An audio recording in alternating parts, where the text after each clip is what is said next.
Hare Krishna, welcome devotees to the Gita Daily session. Thanks all devotees who are joining regularly. So today we will be discussing Bhagavad Gita, 5th Sloka from chapter number 12. So let's take the blessings of the Lord as usual. Let's pray to Lord Jagannath, Baldev, Subhadramaya, Sudarshan, Lakshmi Narasimhade, Gaurnetaya, Panchatattva. Let's pray that by their blessings we shall understand the transcendental topics of Bhagavad Gita. So let's recite the prayers together. Om Ajnanatimirandasya Jnananjanashalakaya Chakshurunmilidam Yena Tasmai Shri Gurave Namah Namam Vishnupadaya Krishna Preshtaya Bhudale Srimade Bhaktivedanta Swamin Iti Namine Namaste Saraswati Deve Gauravani Pracharine Nirvishesha Shunyavadi Pashatya Deshatarine Jai Shri Krishna Chaitanya Prabhu Nityananda Shri Advaita Gadadara Srivasadi Gaura Bhakta Vrinda Hare Krishna Krishna Krishna Hare Hare Hare Ram Ram Ram Hare Hare. We'll dedicate our session to His Divine Grace A.C. Bhaktivedanta Swami Srila Prabhupada, Founder Acharya of International Society for Krishna Consciousness, by whose mercy we are able to understand Bhagavad Gita in an easy way and also able to apply it in our day-to-day life in a practical way. So let's thank Srila Prabhupada. Srila Prabhupada ki jai. So the sloka number is 1205. I think it's a mistake here. So we are discussing 5th sloka of 12th chapter. Let's recite the sloka together. क्लेशो अधिगतरस्तेषाम् अव्यक्तासक्तचेतसाम् अव्यक्ता हि गतिर्दुःखम् देहावाब्धिरवाप्यते. Repetition. क्लेशो अधिगतरस्तेषाम् अव्यक्तासक्तचेतसाम् अव्यक्ता हि गतिर्दुःखम् देहावाब्धिरवाप्यते. Translation by His Divine Grace Srila Prabhupada. Srila Prabhupada ki jai. For those whose minds are attached to the unmanifested, impersonal feature of the Supreme, advancement is very troublesome. To make progress in that discipline is always difficult for those who are embodied. Word to word meaning. Klesha, trouble, adhikatara, very much, tesham, of them, avyakta, to the unmanifested, asakta, attached, chetasam, of those whose minds, avyakta, towards unmanifested, he certainly, gadi, progress, dukkam, with trouble, dehavadi, dehavadbi, by the embodied, avapyate, is achieved. So let's just look at the translation again. For those whose mind are attached to the unmanifested impersonal feature of the Supreme, advancement is very troublesome. To make progress in that discipline is always difficult for those who are embodied. So let's look at today's topic in more detail. So now we have moved to the 12th chapter. So till last week we discussed 11th chapter of Bhagavad Gita. So the last sloka we discussed was 1155. So just to recap, 11th chapter was talking about the Lord was showing the Vishwarupa, the universal form, to Arjuna, because Arjuna expressed a desire. And the conclusion of that chapter, in the end, the Lord actually tells that only by devotional service, pure devotion or devotional service, one can attain or understand the Supreme Lord as He is in His form, which is standing in front of Arjuna. And also, we have seen that Acharyas explain, though the Lord showed the universal form, then the Lord showed the four-handed form, the Vishnu form in Vaikuntha, and finally He showed the two-handed form. And the conclusion from Acharyas is that the original form of Krishna, who is known as the Swayam Bhagavan, is the two-handed form, who actually is a cowherd boy, in the form of cowherd boy in Goloka Vrindavan. He's a Shyamasundar form. So this is what we saw. That conclusion is the Lord's original form is Shyamasundar. And then all the various expansions we have seen, in the various discussions. The Lord expands into various forms like Balram, Chaturvyuha, Sangarshana, Narayana, Mahavishnu, like that, various unlimited expansions of the Lord. So the avatars of the Lord are mentioned like they are the waves of the ocean. They never end. It's continuous. But the original Supreme Personality of Godhead is Krishna as Shyamasundar. So we have seen that Ede Chamsa Kalapamsa, Krishnastu Bhagavan Swayam. So basically, we have seen that shloka. So basically, our understanding is that the original form of the Lord actually is the Shyamasundara form of the Lord Krishna, who is always in his youth, and he actually holds, carries a flute, and a peacock and adorned with the peacock feather. So this is the original form of the Lord. So in the chapter 12, no, so basically the conclusion is given in that chapter 11. So no, only by bhakti the Lord can be attained. And Krishna in the last sloka says, only by unalloyed devotion, right, and by performing activity, Krishna karma, like activities for the Lord, and one who is non-envious, right, such a person, the Lord actually guarantees that they can come back to him, they can return to Krishna. So that is the final conclusion of 11th chapter. So in the 12th chapter, the 12th chapter starts with the question from Arjuna. So Arjuna asked actually, so after two paths, no, impersonal and the personal path, which is better? So this is the question. Arjuna inquired, which is considered to be more perfect? Those who are always properly engaged in a devotional service, or those who worship the impersonal Brahman, the unmanifested? So this is the question asked Arjuna. So this question is actually meant for all people, no, all of us, because people always have this confusion, which is better, right? So then Krishna, in the second sloka, Krishna explained, Shri Bhagavan Vaja, Maya Avesha Mano Yamam, Nitya Yukta Vabhasade, Shraddhaya Parayopaetas, Teme Yukta Tamamada. So what Krishna says to Arjuna, Supreme Personality of Godhead said, those who fix their minds on my personal form and are always engaged in worshipping me with great and transcendental faith are considered to be most perfect. So there is no doubt now. No? The Lord actually directly clarifies this doubt of Arjuna and establishes the personal worship of the Lord to be the topmost, because that is the topmost form of the Lord. Right. So we have seen that absolute truth can be understood in three forms, three ways, three steps. Right. So that is Brahmedi Paramatmedi Bhagavan. So Parashara Muni, who is father of Vyasdev, he actually explains this shloka saying Brahmedi Paramatmedi Bhagavan idi Shabdyade. So Brahman, Paramatma, and Bhagavan. And also in according to Sanskrit grammar, so when multiple things are mentioned in a series, the one who is mentioned in the last is considered to be the superior. So Brahmayadi, Paramatmayadi, Bhagavan. It is Sabdide. So what it means, the first step of understanding the absolute truth is the Brahman realization. Then actually next is Paramatma, and finally the Bhagavan. And we have seen earlier that Brahmanohi Pratishtaham. No, Krishna says Arjuna that the Brahman or Brahmajyoti is resting upon me. Brahmanohi Pratishtaham. Aham means on me. So basically the Acharyas explain that Brahman is the light which is coming from the body of the Lord, or it is a light emanating from the spiritual planets. So this is Brahmajyoti. And the people who are in the path of Nana Marg, right? So their destination is they want to merge into the Brahman. So that is only the first step. That is not absolute or ultimate.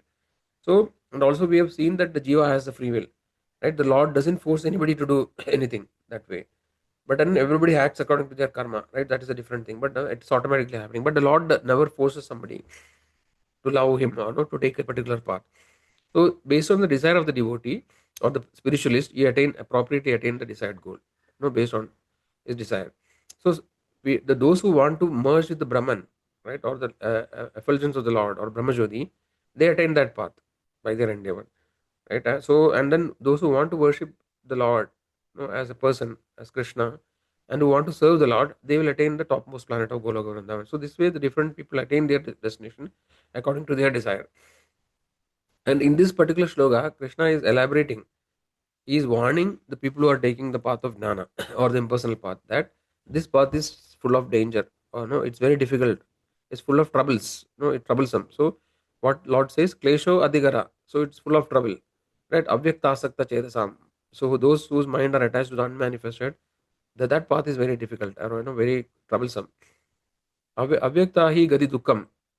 Right? So this will only result in distress, because this path actually there is always distress, because there is no guarantee that you can attain the topmost, right? There is always a possibility of fall down, that we will see little why it is so, right? So let's go in more detail of the shloka.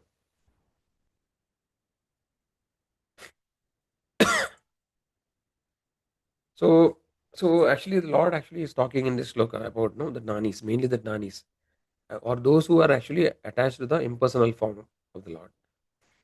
So why do people actually take up this path? There are two reasons. One is that they don't have the knowledge about highest truth, because unless and until we have the connection with a spiritual master, a guru, who actually is already self-realized and following this path, we cannot get the highest knowledge. So many people, they actually think that no, impersonal liberation is the highest, right? So one of the internal reason for this is that the jiva actually has come to the material world because they don't want to serve the Lord, right? This is the fundamental cause of their fall down to the material world. So by nature, the jiva in the material world, they don't want to surrender to anybody. They want to become the Lord, right? They want to enjoy independently, right? That's why they came here. So this is the root cause that no, they don't want to surrender to anybody. So when the question of personal form of Lord comes, right? When we understand that the absolute, supreme absolute is a person, then the question of service and surrender will come automatically. Right? The Krishna actually also tells in Bhagavad Gita, right, Arjuna? Say Sarva Dharman Parityaja Mamegam Sharanam Braja, right? So give up all religion and surrender unto me. And Arjuna also in the beginning says, no, Shishyasteham Sadimam Tvam Prabannam. So Arjuna says, I am surrendering to you. Now you become, no, I am a disciple of now, Shishya. So this way, when you actually take up the process of bhakti, there is a, we have to give up our ego, right, which is a fundamental false ego, which is mainly the cause of our continuing in the material world. And also, the question of surrender is coming. We have to surrender to the Lord. So most of the jiva doesn't want to surrender because that is why they came here. The primary reason, right? They want to become the Lord. They want to control everything. So this is the fundamental reason the jiva avoids surrendering. Because if this absolute is a light, right? If you say that absolute truth is a light or Brahman, then there is no question of surrender. No, you can do whatever you like. So this is the hidden cause that actually they people take up this path of Brahman. And also intellectually it is more appealing because no we can see that many people they say people are that you are actually trying to create the form of God like you. No, you are forcing the form of so this is the concept of the impersonalist. So intellectually speaking, it is more appealing to think that no, the absolute is light, right? Something which is undefined or something is abstract. So that is also reason that people are try to think that absolute truth is abstract or it is a light. These are multiple reasons that people take up the path of impersonal. Whereas actually the acharyas explain the process of bhakti, we actually worship the Lord, right, as a person, because this is the original and correct understanding. Because the Lord, how it is possible? You can just imagine how all this variegatedness can achieve come from some light, which is no abstract, right? So if there is variety here in the material world, and then there is this loving relationship between the jivas, the exchange of love. How it is possible? No, that the source of everything is impersonal. No, it doesn't have any form, and then all these varieties comes from something which is formless. So logically, also this argument doesn't have much hold, right? So in the path of bhakti, we consider supreme absolute as a person, and then we exchange loving relationships. So Krishna says, no, we have seen that patram pushpam balam doyam yomi bhaktya prayachari. So Lord actually is expecting the loving exchanges. He's expecting very simple offerings from the devotee. Like you offer a flower, you offer a. So if it is light, no, what is the question? Why do we offer anything to the light? There's no need, right? So this way, and the Lord actually has mercifully manifested in the material world in the form of his guru. Like one is the guru's spiritual master, and also as the deity, right? So a deity that we worship in the temple is not an idol. No, there is a difference between an idol worship and a deity worship. So idol is just assuming some form or imposing some form, but the deity actually is considered as the incarnation of the Lord. It is known as Archa Vigraha. So it is Archa Vigraha means it is an incarnation of the Lord. The Lord actually is manifested his potency, and by his mercy, he actually is manifesting in the form of deity. So there is a proper process of establishing a deity in the temple. No, there is a process of prana pratishtha. So when the pure devotees invite the Lord, then the Lord actually mercifully manifests in the deity. So it is mentioned, the acharyas mentioned that there is no difference between the deity and the Lord. Uh, When actually one becomes advanced in the process of bhakti, then actually they will understand. We will understand that there is no difference, non different. The deity is not different from the Lord. So this way, the Archa Vigraha is a manifestation of the Lord. It is an incarnation of the Lord. So all the benefits that we get by actually directly worshipping the Lord is also available by worshipping the Vigraha, Archa Vigraha of the deity. So how the analogy is given? The analogy is given just like the post box, right? So nowadays I think it is less. We don't write letters, but then most of you can relate. So we have the post box, and the post box which is authorized by the post office, right? So if you put a letter into the authorized post box, it is guaranteed that it will reach the destination.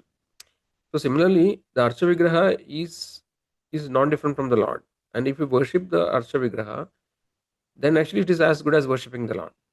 Because there are many pastimes, no, we can see, we have, most of you may know, in many temples, no, it has happened that the deity actually, no, they actually, the deity eat the prasad, the deity converse with the pujari, the deity comes in the dream of the pujari when somebody is pure. We have seen recently the story of Madhavendra Puri, right?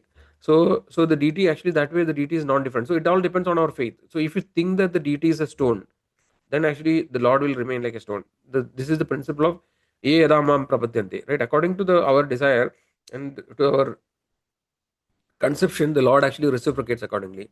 So for those who think the deity is a stone or the deity is a wood, then actually the Lord will remain like that.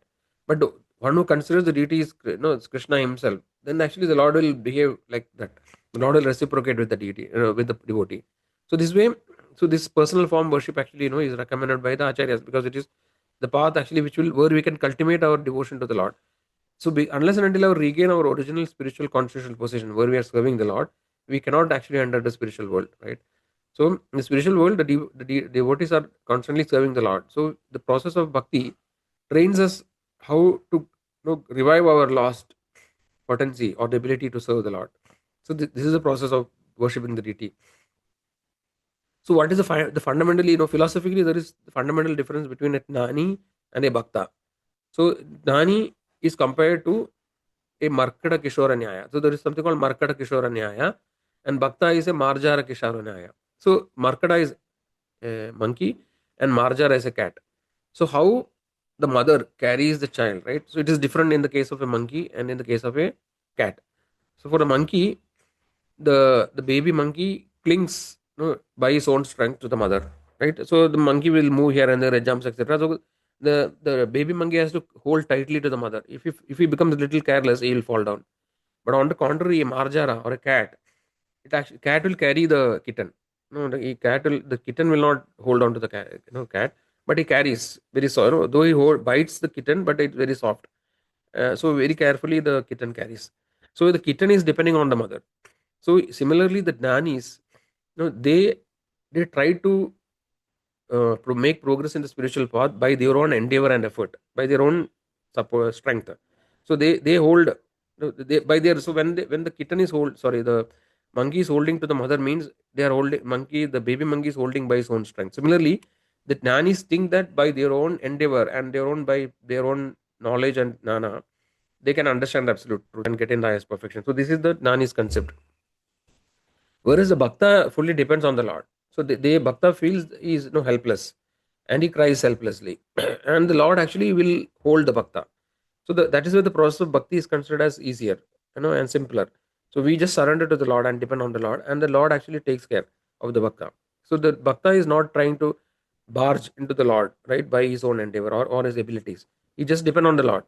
So this path is also known as, there are two paths, Arohana Pantha and Avarohana Pantha. So Arohana Pantha is the Gnani path, ascending path, where actually by systematically, by the effort of the seeker, they tries to make progress step by step.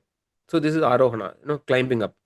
And Avarohana Pantha is the descending path, where the devotee actually depends, or he completely takes shelter of the spiritual master, who is an authorized authority of the Lord, right? So spiritual master is non different from the Lord. He is a representative of the Krishna. So in the Avarohana Pantha, we accept authority. We accept the Vedic scriptures, which is authority, which is given by, Shabda Praman, which is given by the Lord directly. So the person on Avarohana Pantha, he completely trusts the Vedas. Like, the Vedas are considered like mother. So they have full faith in the Lord and that in this representatives of the Lord, and then they trust it. So this is the Avarohana Pantha. Right? So this is the two different, philosophical aspects related to the two paths. So now we look at some important shlokas which are related to this, which will support today's topic. So Bhagavad Gita 12.1 and 2. Right, we have seen, I think, this shloka earlier. So which we have just discussed today. So this shloka, so where Krishna actually confirms, that the personal form, the path of impersonal is difficult, and Krishna favorably favors the path of devotion. When Arjuna asks this question, which is better, right? So Krishna says directly that this path is better. Then we have 7.24. So which is shloka 7.24 says avyaktam vyaktam apannam manyade mam abuddhaya param bhava majanando mama vyayam anuttama. What it says, unintelligent man who do not know me perfectly think that I, the Supreme Personality of Godhead Krishna, was impersonal before and have now assumed his personality. Due to their small knowledge, they do not know my higher nature, which is imperishable and supreme. So this is also one another concept which Lord is refuting. So the impersonalists sometimes they think, and even the Mayavadis, right, they have this concept that we are trying to impose a form to the Lord. And no, the Lord actually was originally Nirguna. He did not have a form, but then he's just taking some form for performing the pastimes, etc. So this concept is now refuted by Lord directly in 7.24. And Srimad Bhagavatam 10:44, it's mentioned, Shreya Strim Bhaktim Udasyate Vibhu, Klishyanti Ye Kevala Bodha Labadhyaye, Tesham Asau Kleshala Eva Shishyate, Nanyad Yada Stula Tusavagahadinam. So what it says, my dear Lord, devotional service unto you is the best path for self-realization. If someone gives up that path and engages in the cultivation of speculative knowledge, he will simply undergo a troublesome process and will not achieve the desired result. As a person who beats an empty husk of wheat cannot get grain, one who simply speculates cannot achieve self-realization. His only gain is trouble. So the Lord Brahmaji is saying. "Hmm, so this way, we have various support actually, to the concept that the path of impersonal liberation is very difficult because it is a speculation, mental speculation.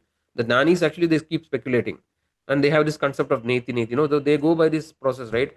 So they say that this is not Brahman, this is not Brahman. So like that they negate, and then they finally want to reach the ultimate truth. So this path is very troublesome. Anytime now you may deviate from the path.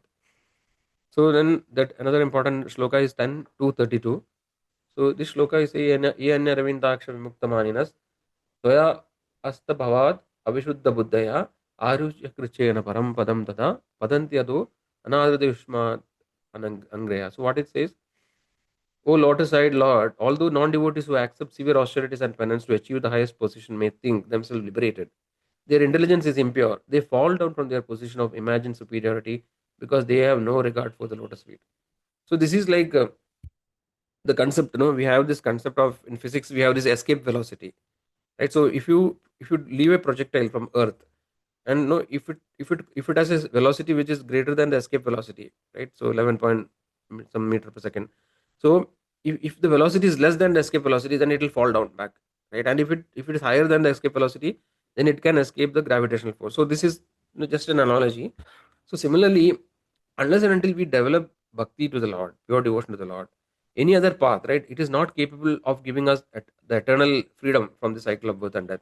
We may temporarily achieve the so-called liberation. We may know, and then the people who attain impersonal liberation, they may remain in the impersonal Brahman for many many millions of lifetimes or millions of years. But then because they have not yet developed the final attraction for the Lord, which is the ultimate destination, they do not have the final shelter. They again come back. So unless and until we develop the love of God, right, and the position to serve the Lord, that we cannot actually, all other positions are temporary. It's not eternal. Because the Jiva Swarupa Hoy Krishna Nityadas is one thing. And then another thing is that it is mentioned that the Jiva nature is always to enjoy variety. It needs variety. The impersonal Brahman is not variety, it is just a light. So unless and until we develop the desire for serving the Lord, all other destinations are not eternal actually. So this is the ultimate conclusion. So we quickly look at the story, revisit the story of Vishwamitra Muni, who actually is considered as a Jnani. So we have seen the story earlier, so we will quickly look at it. So Vishwamitra was born as a Kshatriya, Kaushika, and he became a powerful, he was a very powerful king. But then he renounced the path of, he renounced his kingship to actually attain the Brahman realization. So basically, we have seen the story, right? He had a fight with Vasishta, and because Vasishta was very powerful by his spiritual path, so Vishwamitra also wanted to become a Brahma Rishi like him. So he gave up, kingdom, everything, and then he performed severe austerities, penance, and meditation, right? But after achieving that, so he became very powerful. He became very powerful rishi. But then he fell down. When actually Indra sent, because Indra was scared actually that Vishwamitra will take his post. So Indra will send the Apsara Menaka. So even though he was a great rishi and he was a great nani, when Menaka seduce him, he falls down is from his path. And we know the story of Shakuntala, right? Was born. So this way, even though he achieved great progress in the path of Nana and became a great rishi, but he fell down. because he have not have the devotion to the Lord, right? And later actually has many other problems, like he cursed many other people because of his pride. He wanted to become Brahmarshi, so a lot of things happened, right? So the essence that we have to understand is that unless and until if you try by our own endeavor to attain the highest perfection, it is always filled with a lot of dangers and pitfalls, right? So we have to depend on the Lord, on the mercy of the Lord and the acharyas and the guru, right? That way actually we can make progress and we can attain the highest permanent destination. So that's a so quickly wrapping up. So actually, we understood, we saw that what is the topmost path, and by Lord's own Lord is by himself actually is confirming that the path of bhakti is the best and is the topmost. Right, all other paths are filled with so much dangers. So, and even the path of bhakti also, it is not that it is free from danger, but and no, actually there are other devotees who always protect us, and we are depending on the Lord. So the Lord actually, because the Lord protects us, even if we have temporary fall downs, we again actually are able to continue by the Lord's mercy. Lord actually forgives. We have seen that shloka, right? So this is the essence. So but now, by understanding that which is the best path and topmost, we should not have any doubt in our mind. No? We should completely take shelter of the lotus feet of the Lord, right, by the spiritual master, and take up the process of bhakti with full faith and conviction. We should start with chanting the holy names, right, and engaging in devotional service. Okay, so with that, I think we come to the end of today's time. So if anybody has any questions, they can unmute and ask. But I think we'll chant three times together. And meanwhile, if you have questions, you can just unmute and ask or put it in the chat. Hare Krishna, Hare Krishna, Krishna Krishna, Hare Hare, Hare Rama, Hare Rama, Rama Rama, Hare Hare, Hare Krishna, Hare Krishna, Krishna Krishna, Hare Hare, Hare Rama, Hare Rama, Rama Rama, Hare Hare, Hare Krishna, Hare Krishna, Krishna Krishna, Hare Hare, Hare Rama, Hare Rama, Rama Rama, Hare Hare. So I request all devotees to chant along with together, because chanting together actually is known as Sankirtana. So that is more powerful. So we can chant together every time three times, every day three times, and after that you can chant whenever you get time. So this is the starting process of bhakti. Please chant the holy names of Lord. Devotees, any questions are there?